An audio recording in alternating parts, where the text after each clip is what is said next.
You know something must be wrong when almost every single song has sex as its basis. When rap stars get famous after making lyrics that are shameless, when a woman is expected to sleep with a man who doesn't even know what her name is, and when artists are paid to degrade the very women that have made them to the point they are nothing more than pieces of plastic that we dispose of once they are no longer attractive.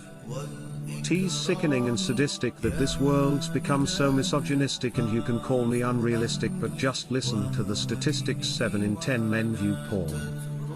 While over 75 million are addicted, 68 million requests a day for pornographic pictures, making 1 in 4 searches sexually related. It's like nobody even knew she existed until she got naked, degraded and abused over and over again just to gain millions of views.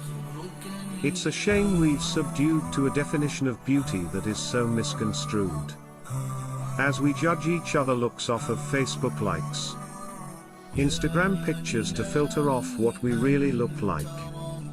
I mean, we're so obsessed with our outside that we have slowly lost sight of who we really are in real life. I mean, it's sad to see so many teens lose their self-esteem looking at these magazines, thinking they have to look like what they see. Please, you are worth much more than a 2D image on a screen. You are a living, breathing human being.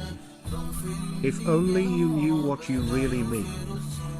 Just look into your history and begin to read of all the girls in the world who were capable to achieve, and you will surely see with certainty females like Fatima al-Fihri, who opened the first ever university, Rufaida al-Islamiyya, the first nurse to perform surgery, and Aisha bint Abi Bakr, the greatest female scholar in eternity. It's a shame you probably haven't even heard of these great female prodigies. Honestly, we don't have to give up our modesty in order to be successful, for you are worth much more than an object that is sexual. You have so much more potential. If you only knew your worth, you would see that you could be like the greatest of all women to have walked this earth, like Mary, the mother of Jesus, chosen by Allah to be an example for the believers.